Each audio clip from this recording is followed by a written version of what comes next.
Ya Rasulullah salamun alaik ya rafi'asyan ya rafi'asyan. Bismillahirrahmanirrahim. Alhamdulillahirabbil alamin. Wassalatu wassalam ala sayyidil mursalin wa imamil muttaqin sayyidina wa maulana Muhammadin wa ala alihi wa sahbihi ajma'in. Alhamdulillah, segala puji kembali dan selalu terhatur kehadirat Allah yang masih memanjangkan umur, melimpahkan kesehatan, keafiatan pada kita seberataan, sehingga diperjumpakan lagi di majelis ilmu yang kita selalu berharap mudah-mudahan bujur-bujur membawa kita pada kebaikan-kebaikan dunia dan akhirat. Amin ya rabbal alamin.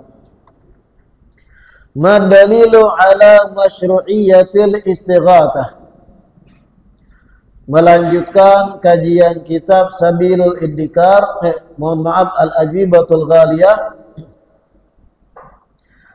Sin pertanyaan, madalil ala masyru'iyatil istighatsah. Apa dalilnya tentang disyariatkannya istighatsah itu? Ini masih pembahasan tentang salah satu amaliyah kita Ahlussunnah wal Jamaah, yaitu istighatsah. Memanggil atau mengiau ngaran wali atau orang soleh dengan harapan sabab wali atau orang soleh tadi hajat kita, keadaan darurat kita dilapangkan oleh Allah Ta'ala parantara orang soleh tadi. Pertanyaannya, apa dalil disyariatkannya istighatsah semacam itu? Jawabnya, lidzalika adillatun katsiratun. Untuk hal tersebut dalil-dalilnya banyak. Minha, termasuk ma jaa fil hadits nabawi asy-syarif, yang ada di hadits nabawi yang mulia, sabda Rasul, inna syamsa tadnu yawmal qiyamah hatta yablughal araqu nisfal udun. Ujar Rasulullah, sesungguhnya matahari itu hari kiamat jaraknya akan mendekat sehingga keringat manusia membanjiri manusia tersebut sampai batas telinganya. Fabainama hum kadzalik, ketika mereka para manusia kepanasan luar biasa demikian, istaghatsu bi Adam. Lihati lafadznya, istaghatsu bi Adam. Mereka manusia pun beristighatsah, memanggil minta bantuan bi Adama pada Nabi Adam. Nabi Adam kadang-kala membantui, tsumma bi Musa. Mereka pun istighatsah pada Nabi Musa. Nabi Musa kadang-kala tsumma bi Muhammadin, lalu istighatsah pada Nabi kita Muhammad sallallahu alaihi wasallam, dan Nabi pun sujud meminta syafaat uzma kepada Allah, dan umat manusia pun ditolongi di mahsyar tersebut. Faqad ajma'a ahlul mauqif kulluhum ala jawazil istighatsati bil anbiya alaihimus salam.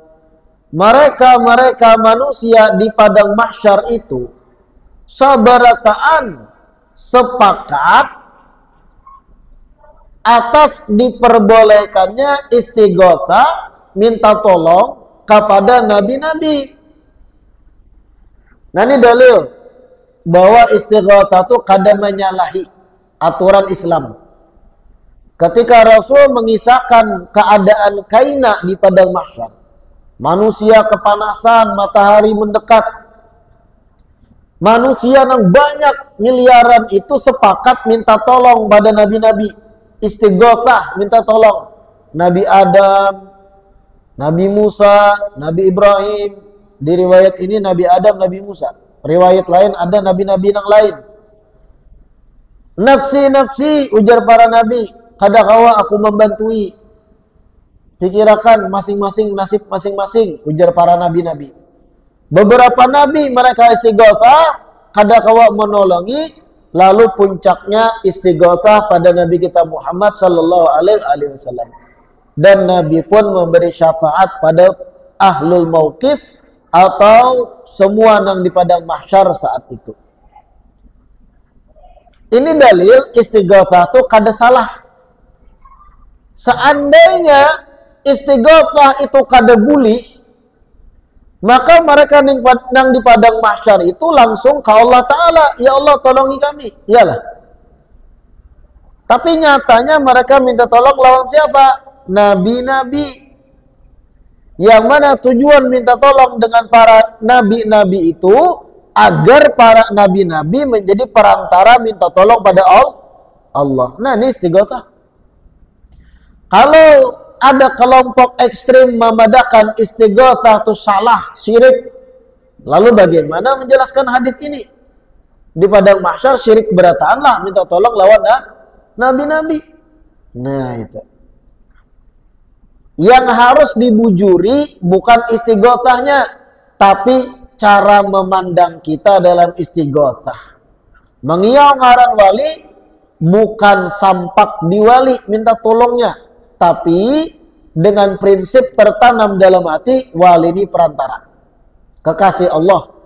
Barakatinya Allah bisa membantu kita. Nah, itu. Itu aja bujuri. Jangan istighatsahnya disyirikakan. Wadzalika biilhamin minallahi ta'ala lahum. Kenapa seluruh orang di mahsyar istighatsah dengan nabi-nabi? Itu hakikatnya ilham dari Allah Ta'ala bagi mereka. Allah nak mengetuk hati mereka minta tolong buanikam pada nabi-nabi. Yang mana nabi-nabi kada kawa menolongi, puncaknya Nabi Muhammad nang kawa menolongi. Itu Allah nak mengilhamkan kepada mereka yang di mahsyar. Dan jar ulama, Allah hendak menunjukkan keagungan Nabi Muhammad sallallahu alaihi wasallam. Padahal kawa aja orang mahsyar itu langsung pada Nabi Muhammad minta tolong istighatsah. Tapi kenapa ke Nabi Adam, Nabi Nuh, Nabi Ibrahim, Nabi Musa kada langsung ke Nabi Muhammad? Allah hendak menampakkan nabi-nabi yang lain di bawah Nabi kita Muhammad sallallahu alaihi wasallam. Wa bidzalika adallu dalilin ala masyru'iyatil istighatsati bi ghairillah. Di hadis ini, riwayat yang kita baca ini, kisah mahsyar ini, dalil yang paling kuat atas disyariatkannya istighatsah minta tolong pada selain Allah sebagai bentuk perantara menuju Allah. Ada lagi dalil yang lain, wa minha termasuk dalil istighatsah qauluhu sallallahu alaihi wasallam, sabda Rasul, idza dhalla ahadukum ay ani thariq, apabila kalian tersesat di satu jalan, amun pian sasat di jalan tertentu kada tahu arah, au arada aunan wa huwa bi ardin laisa fiha anisun, atau inya dalam kesulitan hendak minta tolong sedangkan inya berada di daerah kada ada orang di situ, kada ada kawan menolongi. Nah, dalam dua kasus. Kasus pertama ujar Nabi tersesat di jalanan, kada ada orang yang ditakuni. Yang kedua, pian ada masalah di jalanan dan kadada manusia. Bukan tersesat, tahu je arah, tapi mobil lah mogok misal. Dan kadada orang kosong. Apa jar Nabi? Falyaqul, maka hendaknya orang semacam itu berkata, ya ibadallah, wahai hamba-hamba Allah, aghithuni, tolongi ulun. Nabi menyuruh nih, ketika tersesat di jalan tertentu kadada orang, atau pian saurangan dalam kerusakan, kesulitan kadada orang, maka jar Nabi, katakanlah, berucap pian disuruh, ya ibadallah, wahai hamba-hamba Allah, aghithuni, tolongi ulun, tolongi ulun. Wa fi riwayatin, ada riwayat lain tambahan, a'inuni, tolonglah ulun, fa inna lillah ibadan la tarawnahum. Karena sesungguhnya ujar Rasulullah, Allah itu memiliki hamba-hamba yang kalian kadakawa melihatnya. Sesungguhnya Allah itu berisi makhluk-makhluk hamba-hamba Allah yang mata kita manusia kada mampu melihatnya. Nah ini dalil minta tolong kepada sesuatu yang kada nampak. Siapa menyuruh? Rasul. Aghithuni, beri aku bantuan. Istighothah itu ngarannya. Ya ibadallah, hamba-hamba Allah, masuk bangsa jin, masuk arwah-arwah suci dari kalangan para wali, masuk berataan ibadallah. Siapa menyuruh? Rasul melajari. Wanilah madakan Nabi melajari syirik berarti pintar ikam enggak pintar Nabi. Nabi nang membawa syariat, ikam nang mengkritik. Ikam Nabi lain kan gak itu.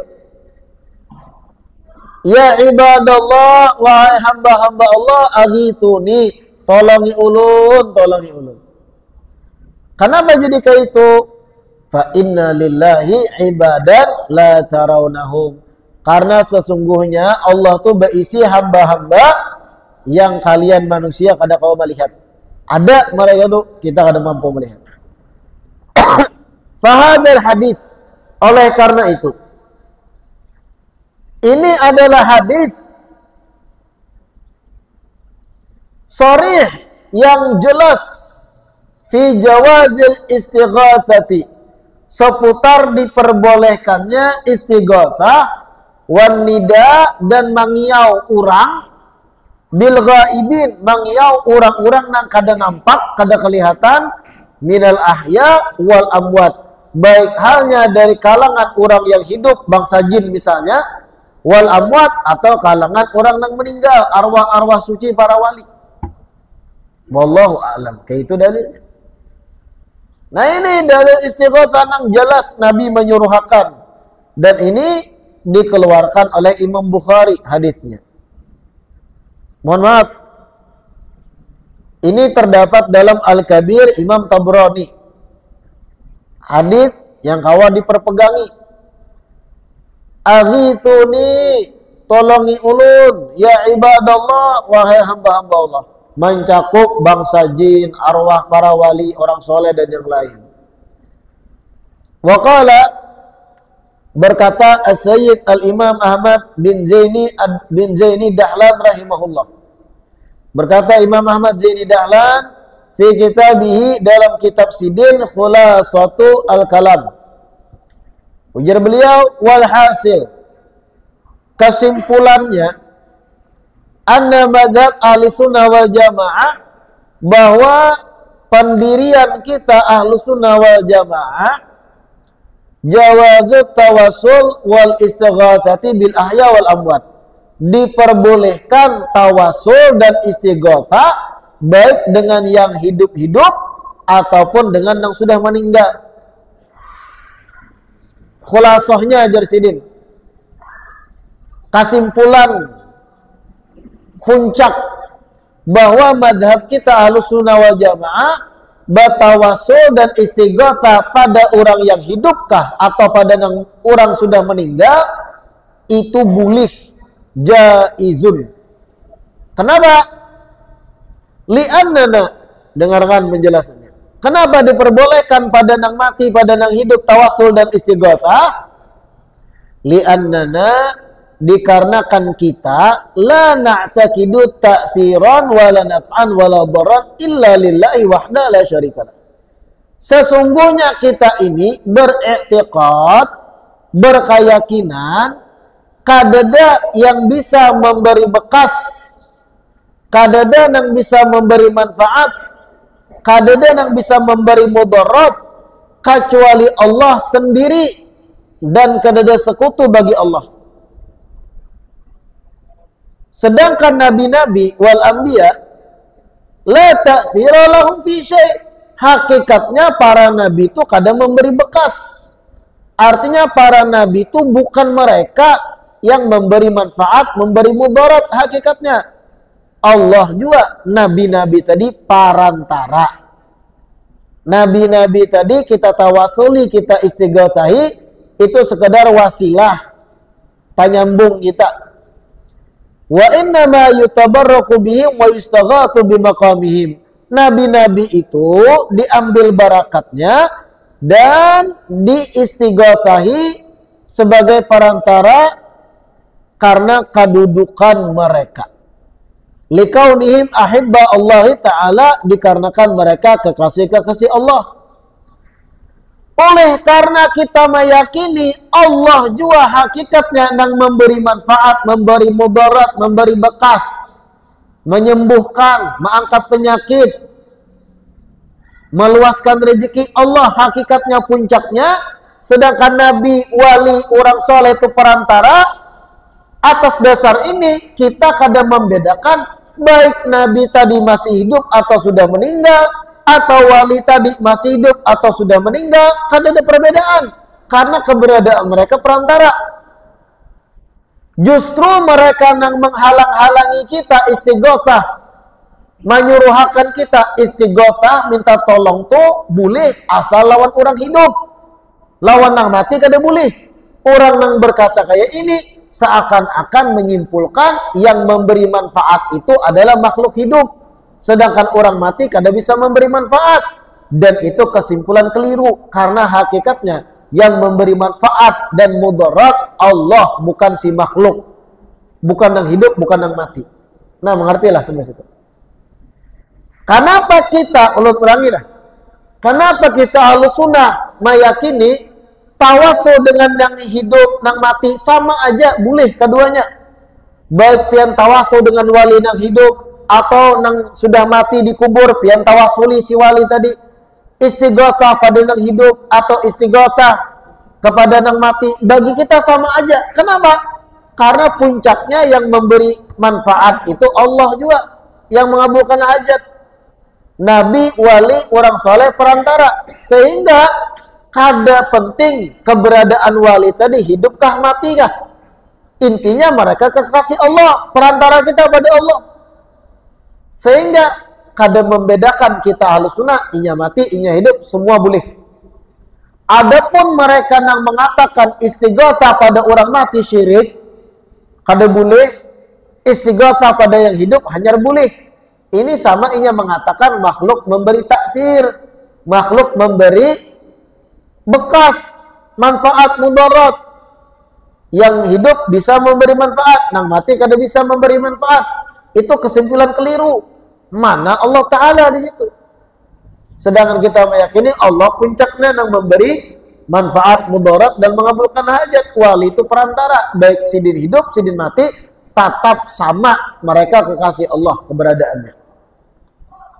Nah, ini yang dimaksud di kitab walladzina yufarriquna bainal ahya wal amwat humul ladzina ya'taqiduna ta'thira lil ahya dunal amwat.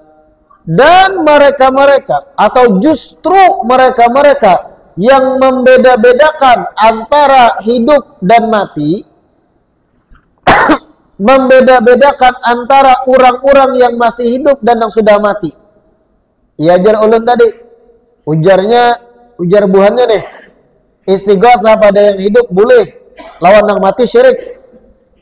Mereka yang berkata kayak ini, humul ladzina ya'taqiduna ta'thir lil ahya duna amwat. Mereka yang salah. Mereka lah yang meyakini makhluk bisa memberi bekas yang hidup, sedangkan yang mati kada bisa memberi bekas.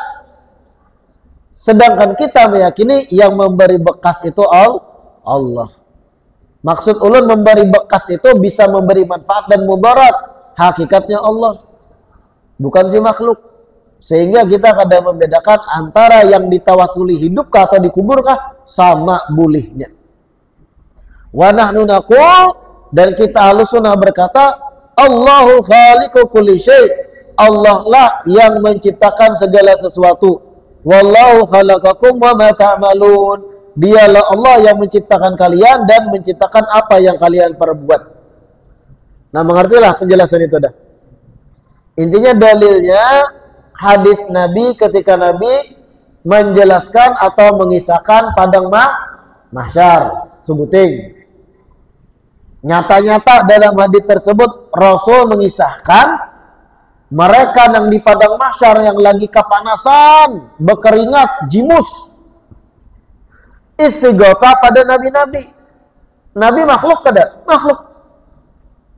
Dalil berarti istighatsah itu kada menyalahi aturan Islam. Jakanya itu salah. Sudahan Nabi menjelaskan harusnya mereka minta langsung pada Allah. Tapi nyatanya kada ada di hadis itu. Berarti ini sesuatu yang legal, sesuatu yang diperbolehkan, istighatsah pada selain Allah. Tapi prinsipnya bujuri, kita memandang mereka perantara. Dalil kedua istighatsah tadi riwayat Imam Tabrani dalam Al-Kabir, apa? Ujar Rasul, apabila kalian tersesat di satu jalan, kada tahu arah dan kada ada orang lain di situ, atau kalian berada di satu tempat yang kosong, kada ada orang, dan kalian ada masalah, ibarat mobil rusak dan semacamnya, jadi ulun, maka Nabi falyaqul, hendaknya inya berkata. Nabi menyuruh, falyaqul, perintah, amar. Hendaknya orang yang tersesat tadi, yang seurangan tadi berkata, ya ibadallah, wahai hamba-hamba Allah, aghithuni, tolonglah ulun. Gauf, istighatsah, minta tolong. Aghithuni, tolonglah ulun. Riwayat lain, falyaqul, hendaknya inya berkata, a'inuni, bantulah ulun, fa inna lillahi ibadan la tarawnahum, karena sesungguhnya Allah memiliki hamba-hamba yang kalian manusia kada melihatnya, jar Nabi.